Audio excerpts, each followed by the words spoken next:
passado e futuro, entre paisagens urbanas e naturais.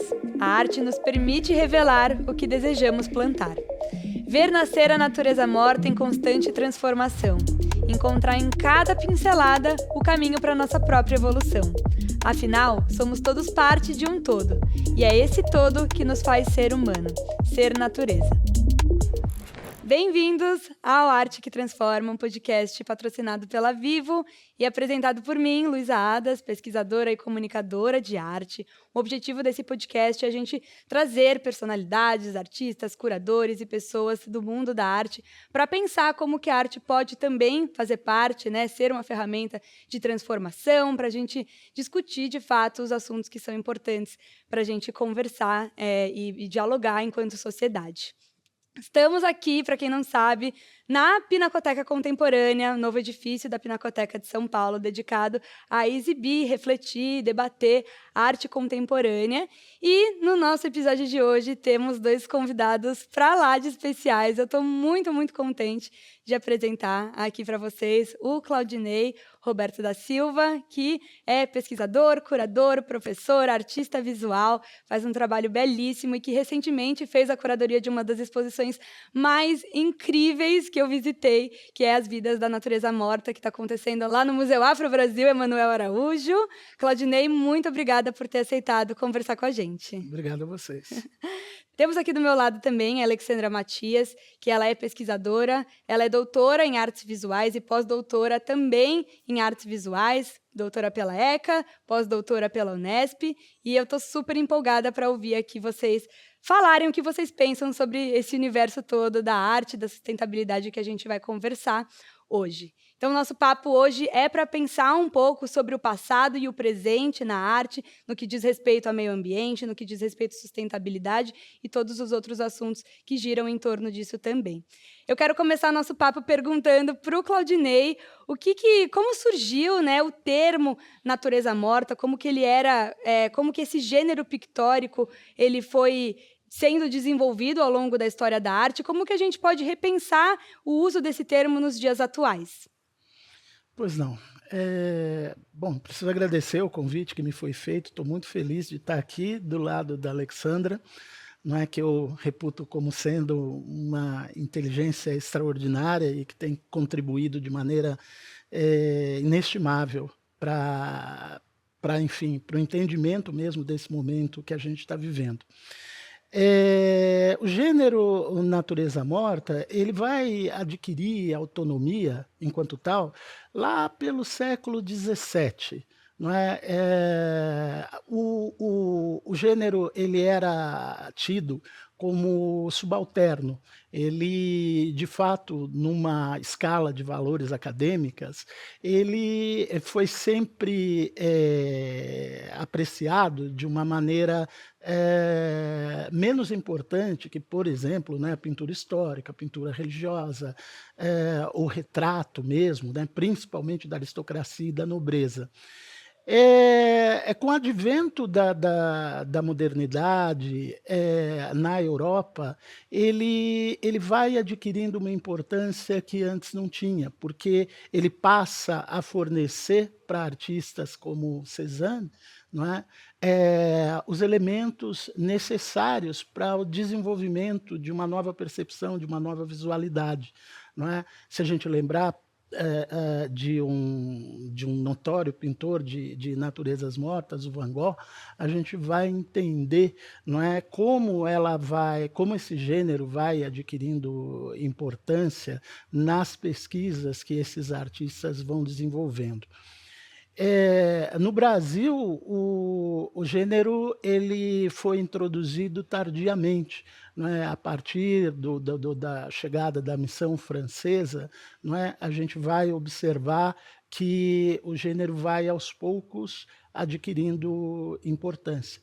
Mas, principalmente, pelo tanto que ele sinalizava, as pinturas representavam um gosto de uma aristocracia. Não é? Eu acho que na exposição As Vidas da Natureza Morta, isso fica bastante evidente. a partir daquela coleção que vai colocar em perspectiva essas sensibilidades, tanto a sensibilidade de um Pedro Alexandrino, Uhum. não é, que vai desenvolver pinturas notáveis e belíssimas, mas que dizem respeito ao gosto da aristocracia daquele momento, não é?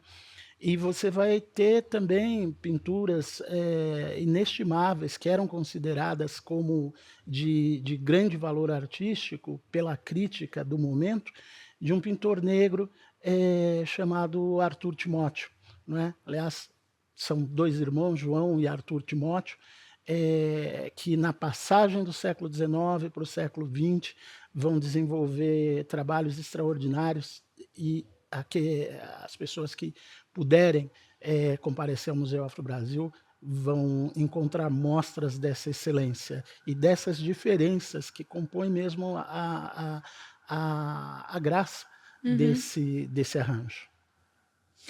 E para você, Alexandra, quando você pensa nesse assunto, no tema desse podcast, que é a arte e sustentabilidade, como que você enxerga? Qual foi a primeira obra que você entrou em contato que, de alguma forma, dialogou com essa questão do meio ambiente, da sustentabilidade?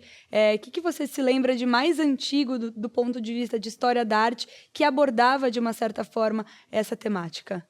É bem difícil essa pergunta, porque se a gente for pensar no tema, né, arte e sustentabilidade, e pensar também na questão dos gêneros, você tem a natureza morta, mas você também tem as paisagens, né? A paisagem também era um gênero subalterno, Sim. ele era o fundo dos retratos, o fundo da natureza morta, e depois, mais tarde, principalmente nos Países Baixos, na Holanda e na Bélgica, ele vai ser comercializado e vai, começar a ser um gênero, que é o Uhum. gênero da paisagem.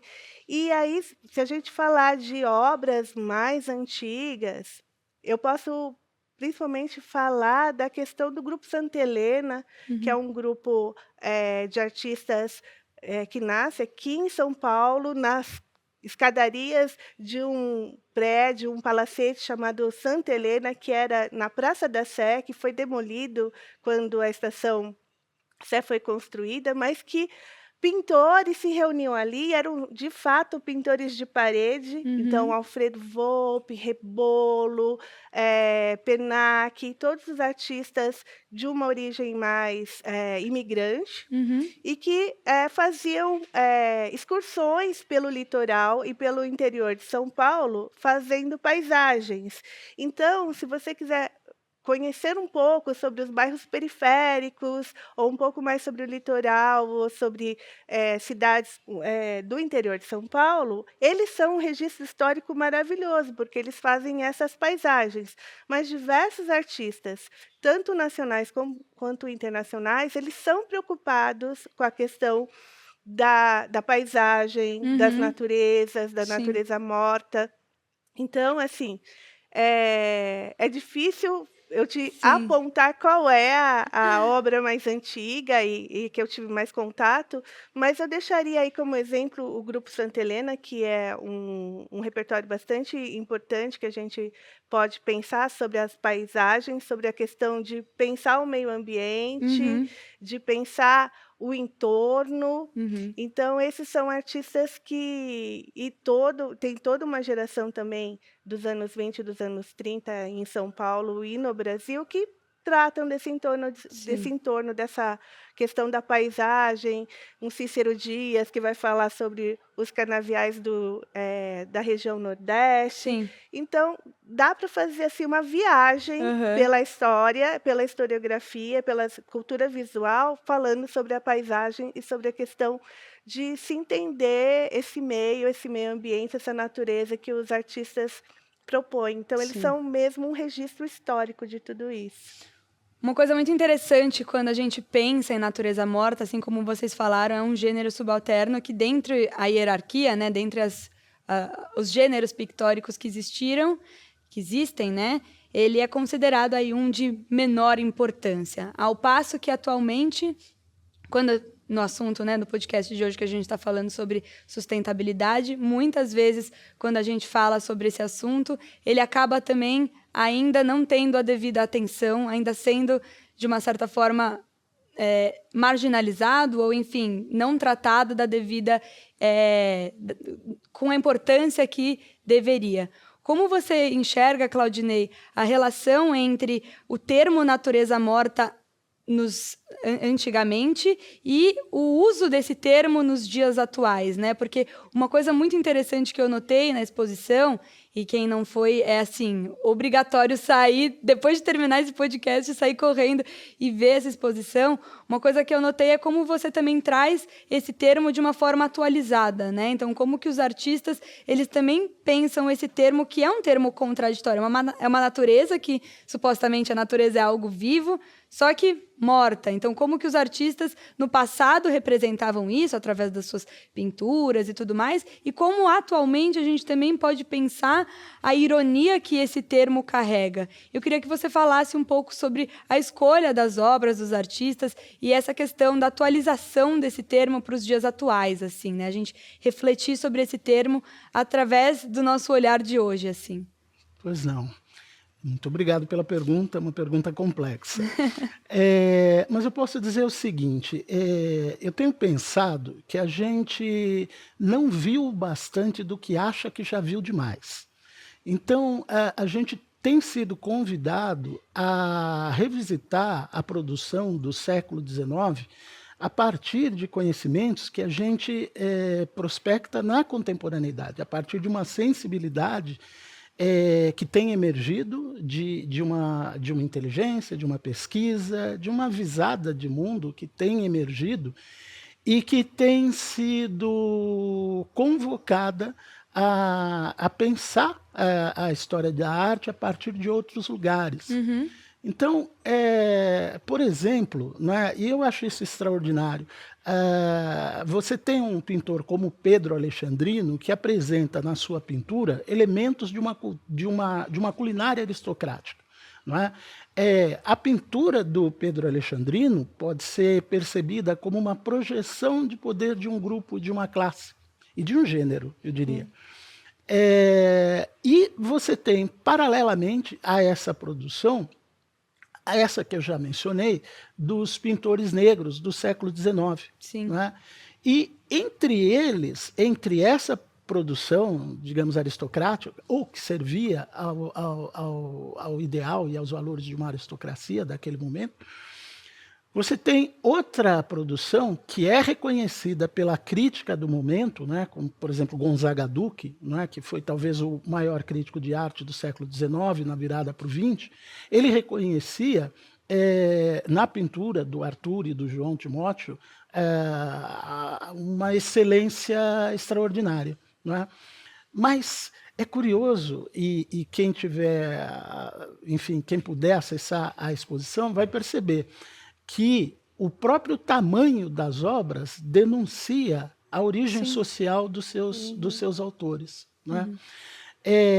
Então, eu acho que isso é muito interessante, porque, para além desse dado objetivo, né, que é o tamanho da obra, material, você tem os elementos que são representados na pintura. E na pintura do Timóteo, o que nós observamos é uma culinária de jardim, de roça, de quintal. Não é? São plantas, são frutos que são extraídos de hortas. Uhum. Não é? E o próprio grau de maturação das frutas representadas na pintura do Timóteo denuncia o fato de que ele não trocava o modelo. Ele pintava aquele modelo, ele enfrentava, tem uma mensuração de tempo expressa também na pintura magnífica que o Timóteo realizava.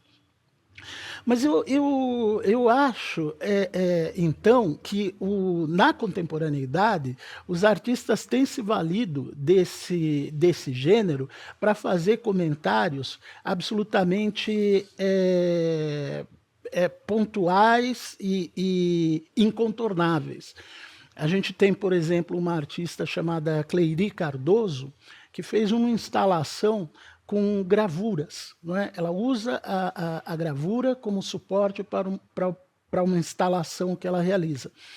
E essas gravuras comentam de maneira crítica a condição da mulher na história. A objetificação, a subalternidade, a clausura doméstica, tudo isso elaborado com muita competência e também com muita coragem política. Então, o gênero, não é, foi percebido pela Cleiri Cardoso como uma maneira de trazer à tona uma problemática que é central para os nossos dias, não é? E que é filtrada a partir desse expediente, não é? Ana Luísa Dias Batista também faz um comentário interessantíssimo, uma artista contemporânea que trabalha na chave conceitual, e ela também traz despojos de uma personalidade romana, que fotografias de despojos dessa personalidade que está... Enfim, esses despojos estão albergados num museu na Itália, e ela traz essas fotografias para fazer um comentário sobre a memória daqueles, sobre as memórias que são preservadas e memórias que são preteridas, não é? E dentro desse universo da natureza morta, que contempla, por exemplo, né, as vaidades, não é? Sim. Que são, enfim, alertas, né, sobre a efemeridade da vida, não é? Então, normalmente são despojos, são ossos, são objetos que sinalizam para a efemeridade da vida. Sim. E a Ana Luísa Batista, ela faz um comentário sobre essas memórias que são preteridas, que são subalternizadas, que são apagadas, a partir também de um objeto instalativo que celebra a memória de uma celebridade, mas que traz do lado despojos de um escravizado, não é? Então, eu acho que os artistas contemporâneos eles têm percebido o gênero como uma oportunidade para organizar narrativas, não é, que sejam importantes, inclusive politicamente. Sim. Não é? E eu acho que eles têm sido muito felizes ao fazê-lo. E eu queria, sem me estender, né, mas já me estendendo, lembrar que essas estratégias elas não são uma novidade, não é? Assim, e que artistas, por exemplo, como Farnese de Andrade, não é? Um artista importantíssimo, e nem sempre lembrado, mas o Farnese de Andrade, ele também recuperava objetos descartados, ele organizava esses objetos e ressignificava todo um material que era descartado, não é? Que enfim, viraria lixo. Né? Mas que a partir das estratégias e dos métodos que ele organiza, são ressignificados numa obra muito poderosa. Sim. Não é? Enfim, se a gente pensar na Itália dos anos 50, a arte povera, não é? A gente também está falando de sustentabilidade, não é? E pensar em como os artistas daquele momento, né, criticavam o fazer artístico consagrado pelos cânones, não é? a partir da reutilização de materiais descartados, da ressignificação desses materiais, também como uma crítica ao industrialismo, ao consumo Sim. irresponsável dos recursos naturais, não é? Então, eu acho que por aí, não é, o gênero vai se sustentando, né? Falando de sustentabilidade, ele vai se sustentando na Vai na contemporaneidade. Muito continuidade, legal. né? Tem uma coisa muito interessante que a Alexandra tocou, que é sobre a relação não só da manifestação da questão da sustentabilidade, né, na natureza morta, que é algo que a gente investiga muito mais através da sua exposição, não necessariamente em todas as obras que a gente vê de natureza morta, mas foi algo que eu refleti muito quando eu visitei a exposição que você curou, mas sobre a relação entre os gêneros, né? Então, tem uma sala aqui na Pinacoteca de São Paulo que ela apresenta a transição da paisagem urbana, principalmente de São Paulo, ao longo da história da arte, né? Então, você vê imagens, pinturas, enfim, mais antigas que apresentam a cidade por um viés muito mais né, com a natureza ali super exuberante, e como que, na medida em que o tempo foi passando, na medida em que novas tecnologias foram sendo desenvolvidas, essa paisagem também foi se alterando. Eu queria ouvir um pouco de você, como você enxerga, e se você enxerga, né, uma junção realmente entre esses dois gêneros. Se existe algumas obras, enfim, sejam obras mais antigas ou obras contemporâneas, em que você consegue mapear pontos, né, que são característicos da natureza morta na paisagem e vice-versa. Olha, são 4 gêneros, né, assim, tradicionalmente, historicamente Sim. falando. E vou aqui dizer por ordem hierárquica, porque de fato eles teriam uma ordem hierárquica. Então tem a pintura de heróica ou de episódio ou histórica, que geralmente é aquelas telas enormes, e aí a gente tem como um grande exemplo aí o quadro, a tela do Pedro Américo, que está no Museu Paulista, que é Independência ou Morte. Aquele é um grande exemplo de pintura histórica. Depois a gente tem os retratos, que eles podem ser de diversas formas, e essas duas categorias, esses dois gêneros, eles têm essa hierarquia, porque primeiro a pintura histórica ela é encomendada. Alguém encomendou para o artista e ele tem aí um prazo de elaboração, um projeto todo para desenvolver e tudo.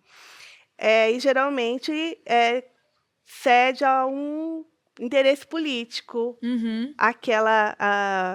você sacralizar aquela cena. E depois, os retratos também, dentro dessa nossa sociedade, uma sociedade burguesa, era o que você mantinha a memória de seus familiares ou seu, e tem a ver com vaidades e tudo, então, os retratos. Depois, a natureza morta ela é um estudo do artista. Então, ele faz um cenário e ali ele está estudando técnicas ou cores, então, geralmente, ou traços. Então, é um cenário que ele coloca ali paradinho, Sim. a ver com objetos, então, flores, vasos, objetos como o Claudinei falou sobre a questão do memento mori, que é aquela lembrança da morte, então as caveiras, esqueletos, coisas que nos lembram dessa passagem da vida, né? Então, a natureza morta ou a cozinha também são objetos que estão ali no dia a dia. Então, você recolhe esses objetos e o artista coloca como um cenário que ele pode estudar. E a paisagem. A paisagem, ela era fácil de ser vendida, porque ela era pequena e você... Pinturas de cavalete, né? Pintura de cavalete. E isso vai se modificando, os gêneros vão passando e sendo afetados pela história da arte, pela história também. E aí a questão de o que o artista vai escolher para desenvolver dentro do seu repertório tem muito a ver também com o que o Claudinei colocou, que é a questão social e política desse artista.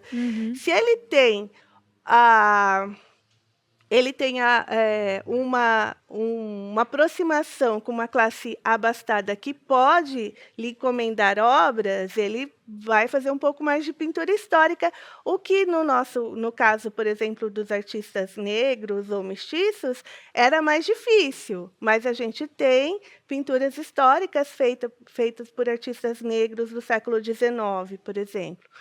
E agora, com o que a gente pensa sobre a arte contemporânea, o que os artistas vão buscar para repertório, tem que atender às novas formas de ser e estar no mundo. Uhum. Então, como é que você se relaciona com esse mundo contemporâneo hoje? Primeiro, você vai, então, cuidar do seu território. Você vai observar o que está ao seu entorno, quais são as relações que movem, as relações sociais que movem o seu entorno. Isso preocupa os artistas, isso faz mudar como eles enxergam e eles retratam a paisagem, né? A Revolução Industrial, principalmente em São Paulo, a gente vê que, por exemplo, a Semana de Arte Moderna de 22, os artistas modernistas, eles estavam vendendo o quê? Uma São Paulo moderna, um Brasil moderno. Então, eles vão fazer essa relação com a modernidade. Hoje, os artistas contemporâneos pensam, bom, que cidade é essa? Quais são as relações que eu tenho? Qual é o meu bairro? Quem são as pessoas com quem eu me relaciono? Isso vai aparecer na arte. Sim. Quais são as minhas ambições? O que eu penso para o social? Tudo isso, eu sou uma mulher negra, então eu vou trabalhar questões que movem essa minha subjetividade como mulher negra. Isso vai aparecer na minha arte, na minha escrita, na minha história. Então, isso vai aparecer na arte contemporânea. Tudo isso tem a ver também com sustentabilidade. Por quê?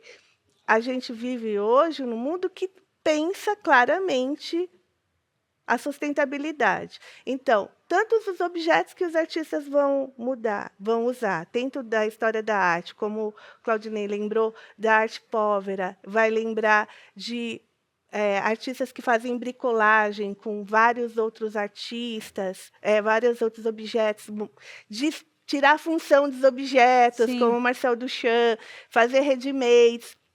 Tudo isso tem a ver com esse mundo contemporâneo que a gente vive, né? E com as demandas que eles nos colocam. Então, tudo isso vai entrar dentro do discurso da sustentabilidade, que está no repertório dos artistas, no repertório dos críticos e também no repertório dos museus. Uhum. Então, isso vai aparecer de um modo ou outro, essa discussão surge de um modo ou outro. Sim.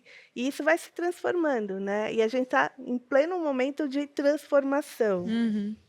E como vocês enxergam, essa pergunta para os dois, assim, que os artistas, como eles abordam a questão da sustentabilidade atualmente nas suas obras? Obviamente, né? Temos milhares de artistas, mas como de forma, assim, generalizando, como que vocês enxergam que esse assunto vem se desdobrando e aparecendo aí nas produções artísticas contemporâneas, pensando principalmente aqui no Brasil? Claudinei? Eu vou aproveitar a fala da Alec para convidar a gente a um pensamento. Como eu disse, né, a gente não viu bastante do que acha que já viu demais. Sim. Eu acho que a partir das nossas experiências, a gente pode se aproximar da produção do século XIX e extrair daí algumas lições interessantes, não é? Por exemplo, a Lê mencionou a pintura do Pedro Américo, né, Independência ou Morte. A partir da nossa experiência, a gente nota, não é, que aquela paisagem ali representada é uma paisagem comprometida, ecologicamente comprometida. O morrinho em cima do qual o secto, né, do Dom Pedro está representado é um morro erodido. Não é? Você tem ali gramídeas. Não é? É verdade. É verdade. Não tinha parado para pensar nisso. Você tem gramídeas. E fato interessante, o riacho, né, o riacho do Ipiranga, que também está ali representado, ele já tinha sido um rio. Só que o rio, ele morre se você corta, se você derruba a mata que o protege, a mata ciliar, né? E prova de que essa derrubada, não é, esse desmatamento aconteceu, é justamente o carro de boi que traz as toras de madeira, não é? E tudo isso era apresentado como um discurso sobre o progresso, né? não é? Esse discurso sobre o progresso, ele continua no modernismo, não é? A Pinacoteca tem exemplos extraordinários de pinturas de paisagem, onde justamente ela é apresentada a partir de tocos de árvores que foram derrubados para que a gente pudesse promover o progresso, né? O plantador de café do Portinari é uma coisa extraordinária, não é? É aquele arcaico mítico, né? Aquele negro arcaico mítico, né? Com os pés gigantes, com as mãos poderosas, com o seu instrumento de trabalho na mão, e atrás dele você vê que uma floresta foi derrubada para que nela se plantasse café, não é? Os colonos do Di Cavalcanti traz a mesma paisagem e você vai ter isso de maneira recorrente, a derrubada da floresta como distintivo de progresso.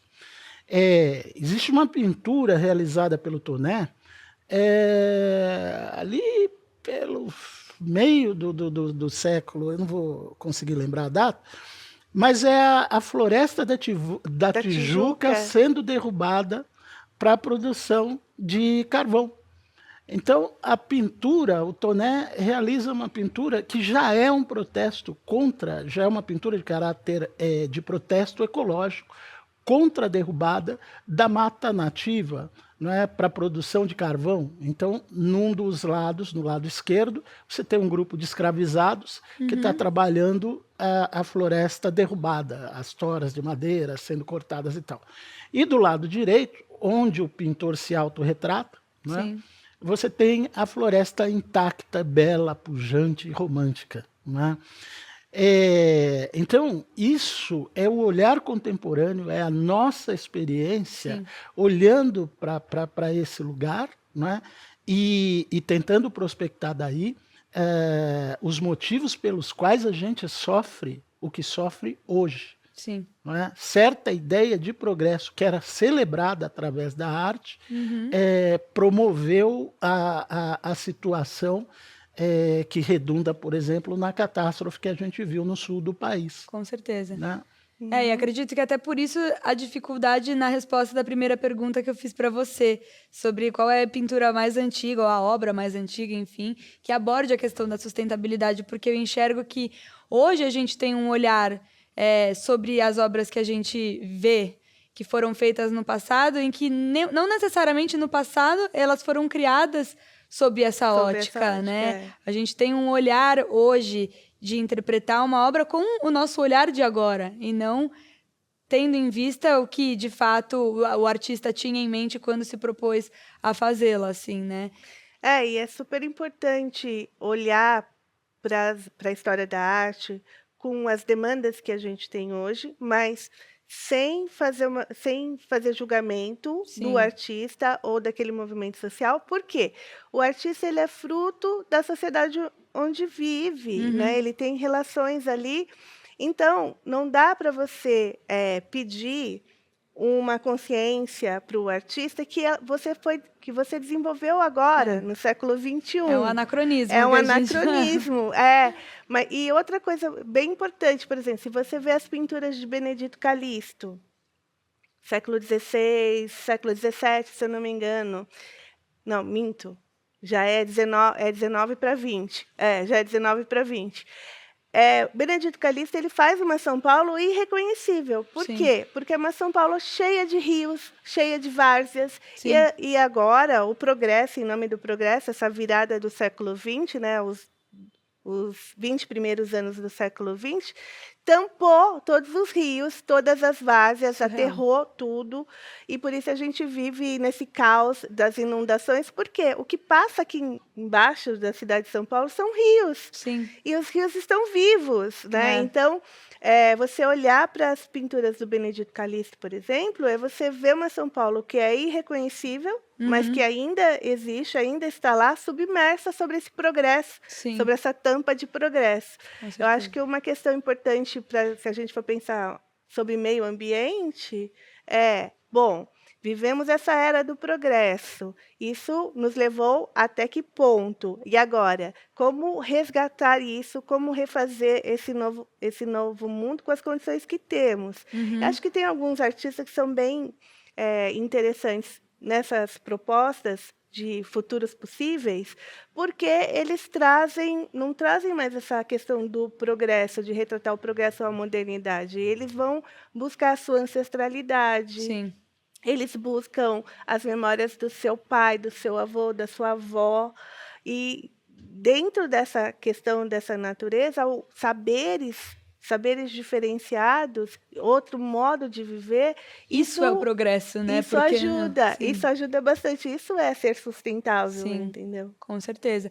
E por isso que eu acho também muito interessante o acervo da Pinacoteca de São Paulo, que inclusive é uma instituição patrocinada pela Vivo, estamos aqui nesse lugar por conta dessa parceria, mas justamente porque eles colocam obras que foram feitas no passado ao lado de obras contemporâneas para a gente, enfim, não deixar de lado, obviamente, a nossa subjetividade dos dias atuais, né? Que é impossível a gente também não chegar com o nosso olhar, com as nossas referências, com a nossa bagagem. Mas é isso, né? Ter esses paralelos que são possíveis do que é no passado, do que a gente está produzindo agora e como que a gente pode ter uma visão sobre o mundo que a gente vive através, enfim, do que aconteceu e do que está acontecendo e, por que não, a partir dessa junção dessas duas visões, criar novos futuros possíveis, assim, né? E eu queria ouvir de vocês o que vocês acham, se vocês enxergam que a arte ela pode ter uma função, né? Porque muitas vezes a gente, até na nossa última conversa aqui com os dois artistas, a gente questionou um pouco sobre se a arte tem que ter ou não tem que ter uma função, como que a gente pode olhar para essa produção enquanto algo que vai fazer a diferença na sociedade. Enfim, como que vocês enxergam que a arte pode ou não, aí vocês me respondem, ser uma ferramenta para a transformação? Olha, a arte não tem função, não tem obrigação, né? Sim. Não tem obrigação de nada, não precisa... mas ela Resolver pode nada. não precisa resolver nada, mas ela pode, sim, auxiliar em várias coisas. Porque, às vezes, um discurso escrito ou um discurso falado não tem tanto impacto quanto uma obra de arte. Porque essa relação corporal é muito importante. Você estar de frente de uma obra, ver uma instalação, participar de um momento ali que o artista está junto e vocês estão fazendo uma proposição artística, isso é muito importante, porque isso é além do que a gente consegue entender como objetivo. Isso Sim. é algo que também mexe com a nossa subjetividade, com a nossa emoção. Então, é um discurso que é para além. E pode transformar, sim. Você tem diversos projetos, diversos artistas, porque também a hora que a arte ela é uma intervenção humana, você não consegue viver sem ela, sem ter essa relação. Então, a hora que os artistas dizem, olha, a arte não está só nesse objeto, não está só nessa tela, não está só nessa escultura, ela é uma relação, ela é uma experiência. Sim. Então você está aberto para tudo, para abraços, para caminhadas, para efeitos visuais, tudo que possa te proporcionar uma discussão. De fato, a arte contemporânea precisa de uma iniciação, né? Você precisa ter um repertório para estar ali decodificando, pensando sobre aquilo, mas Também não é obrigatório. Às vezes você pode entrar numa exposição e virar e falar assim: nossa, que interessante. Mas esse interessante é tanta coisa. Esse Sim. interessante nossa, de fato, isso é interessante, eu nunca tinha pensado sobre isso. Me toca de alguma Me forma. toca de alguma forma. Interessante, eu não entendi nada. Vou atrás para ver. Interessante, só para dizer para o amigo do lado que é Sim. interessante, porque aí ele também vai dizer é interessante, Sim. e tudo, vocês ficam ali no plano do interessante, está ótimo, mas isso é uma relação, você tem uma relação com a arte, mesmo que se ela não te comunicou nada, não te fez chorar, não te fez rir, não te causou indignação, não foi uma questão política que te levantou, se ela não te fez nada, ela não comunicou. E se ela Sim. não comunicou, ela não funcionou como arte. Então, a arte é para essas coisas, entendeu? Uhum. Até para você dizer sim, olha, não fez nada. Sim. Então, eu acho que ela transforma, sim, os artistas contemporâneos hoje, eles têm, eles sabem disso, eles usam bem essa questão, tem um envolvimento político, tem um envolvimento social também bastante forte, fora as questões estéticas que estão sempre presentes. Então, Sim. para mim, ela transforma, tem um potencial de transformação. Maravilhoso. Nossa, é difícil acrescentar alguma coisa para além daquilo que a Alec falou. Mas eu concordo com a Alec, a minha experiência sugere que o destino final de uma obra de arte é o público. Não é? E em contato com o público, ela tem o condão de despertar a nossa humanidade. Eu tenho a impressão que as obras que a gente consagra como sendo de arte, elas são sempre militantes. Uhum. Mas essa militância não é por uma causa específica, não é? É a militância que desperta em nós a nossa humanidade, ou desperta ou aprofunda a nossa experiência humana. Não é? Eu tenho a impressão que as obras de arte elas fazem perguntas e nós buscamos dentro da nossa experiência meios de responder essa pergunta. Uhum. Essa resposta pode ser, como a Alec falou, muito pouco elaborada, do tipo, diante de uma pintura abstrata, não é? Eu falo, bom, mas isso Não me eu diz nada. consigo fazer em casa? Sim. Não é? Isso meu filho de 5 anos faz. Não é? Essas respostas, elas não dizem da obra, elas dizem da pessoa que interpreta a obra. Então, a experiência da pessoa só vai dar elementos para ela responder assim à inquietação que a obra desperta. Mas mesmo essa resposta, ela tem o condão de devolver o sujeito para ele mesmo numa fração que seja de tempo. Uhum. Essa pessoa que, olhando a obra, torce a cabeça e sai andando, ela já está revolucionada nesse momento em que ela esteve em contato com ela mesma, Sim. procurando responder à pergunta que possivelmente uma obra faz. Você vê que coisa extraordinária, você mencionou a Pinacoteca do Estado, que é nosso museu do coração, né? Assim, acho que todos nós aqui em São Paulo temos a Pinacoteca, ou deveríamos ter, né? A Pinacoteca como um lugar de referência, né? Tem dentro da Pinacoteca alguns artistas que são centrais ao acervo, né? Desde que ele começa a ser elaborado. Um deles é o Almeida Júnior, né?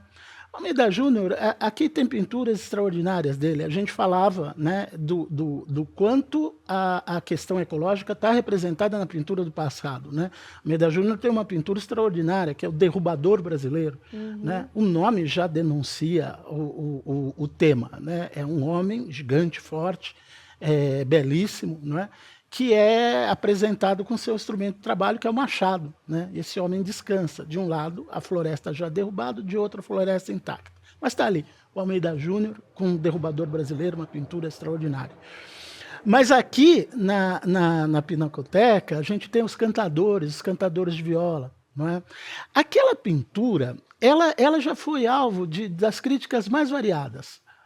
Houveram aqueles que disseram que ela denunciava esse estado de lassidão, essa preguiça que é própria do caipira, né? Que é própria do caipira, e que esse caipira, isso é uma narrativa do Monteiro Lobato, num determinado momento da sua história. O Monteiro Lobato, criando o personagem do Jeca Tatu, né, denunciava aquilo que precisava deixar de existir. Né? Se o Brasil quisesse participar do concerto das nações, tinha essa conversa, né? Ele teria que, de alguma maneira, eliminar esses sujeitos, né? O caipira. Ora, de pé descalço. Né? Posteriormente, o próprio Monteiro Lobato vai calçar botinas no caipira e dizer, olha, ele tinha aquele comportamento porque ele era um homem doente. Na medida em que o progresso calçá-lo, ele vai ser um sujeito produtivo, ele vai contribuir para o progresso da nação. Bom, os caipiras do Almeida Júnior estão todos descalços. A maioria deles está num estado de ou de relaxamento ou do relaxamento que foi interrompido. Né? O caipira picando fumo, os cantadores de viola, a amolação interrompida. Não é? Nessas pinturas, a gente observa um jeito de viver que hoje é perseguido. Sim. Um jeito ecologicamente correto de viver. A própria arquitetura de pau a pique está sendo recuperada. Né? Eu tenho uma amiga muito querida que está construindo uma casa a partir dessa tecnologia. Taipa de pilão. Taipa de pilão. Né? Está sendo recuperada essa tecnologia, porque se entende que ela é ecologicamente correta, se entende que ela é sofisticada, se entende que ela funciona. Essas casas ainda existem, não obstante o tempo extraordinário, né, que elas têm, a idade extraordinária que elas têm. Isso está representado na pintura do Almeida Júnior. Né? Então, eu fico pensando que a arte ela tem o condão de transformar, não é panaceia, ela não é remédio para qualquer doença, ela depende do tipo de relação que ela conseguir estabelecer com o público, com o entorno. Daí a importância a importância dos museus, daí a importância da galeria, daí a importância de políticas públicas e do mecenato, do patrocínio, que torne possível o acesso à arte. Né? E é curioso, né? A própria instalação da Pina contemporânea já é um prédio ecologicamente pensado. Né? É um prédio que atende a certas normas de sustentabilidade. Né? Isso é extraordinário. Eu sou de um tempo em que a Pinacoteca não tinha acessibilidade. Se você era cadeirante, você tinha que ser carregado para dentro da Pinacoteca. Surreal. Quando eu estudei na USP, né, o departamento de arte também não tinha nenhuma obra sustentável. No prédio central da ECA, onde a gente era obrigado a ter aulas e tal, não tinha elevador. Não tinha elevador. Então, os cadeirantes eram carregados pelos seus colegas. Não é? Hoje, né, uma menina como você não pode imaginar uma realidade dessa. Inconcebível mesmo. É uma coisa inconcebível. Mas... Antes de 1992, eu era monitora, e aí eu vinha na Pinacoteca, mas as pessoas passavam aqui na frente, faziam o sinal da cruz, achando que era uma igreja, porque as pessoas ao redor não sabiam que era um museu. E esse foi o primeiro museu 1905, primeiro Museu de Arte de São Paulo. Sim. E as pessoas não sabiam. Aí a gente também deve ao Emanuel Araújo, que Com traz certeza. Rodin. Lembra de Rodin? Rodin foi a primeira exposição que fez filas. Exposição blockbuster, né? Mas foi muito importante, porque fez filas e as pessoas começaram a entender que existia museus. Sim. E que eles, e as pessoas entravam na fila porque gostavam da fila mesmo. Se você for ver Tarsila do Amaral no MASP, Tarsila Popular, filas homéricas para ver Tarsila do Amaral. Então, a fila, eu não acho ruim, não. Acho fila maravilhosa, porque as pessoas estão indo lá, estão vendo, estão tendo acesso. Pode até ser que tenham alguns problemas de interpretação ou não, mas é um começo, a pessoa se despertou para ver aquilo, para ver uma questão, uma obra de arte, um museu. E existe mesmo várias camadas de interpretação da obra de arte. E você vai descascando, como uma cebola mesmo. Você vai pegando as aparências e vai descascando e entendendo a proposição do artista, a proposição da obra, do que ele estava querendo conversar e falar com você naquele momento. E eu acho que isso é bastante importante. Só que isto é uma acessibilidade que está acontecendo agora, né, Claudinei? Porque há menos de 30 anos, era muito difícil que as pessoas entrassem no museu, porque várias pessoas entendiam que não era, aquele espaço não era Pertencimento, né? não era para ela estar ali,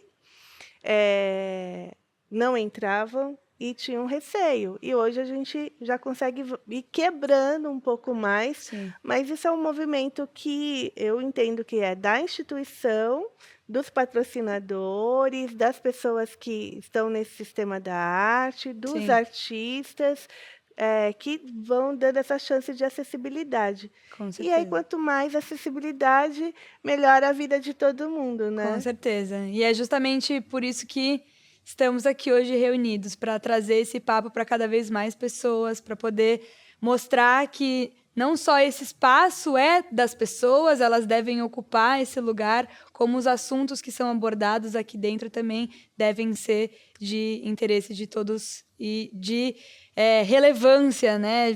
Que a gente tem que debater esses assuntos cada vez mais. Então, Claudinei e Alexandra, eu quero agradecer demais vocês pela participação no nosso episódio de hoje do Arte que Transforma. É um prazer gigantesco poder ouvir duas pessoas tão geniais como vocês falarem sobre a questão da arte e da sustentabilidade.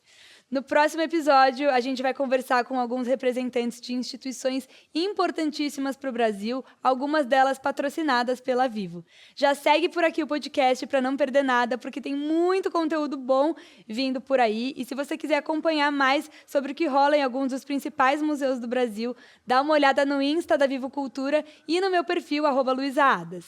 Beijos e até a próxima!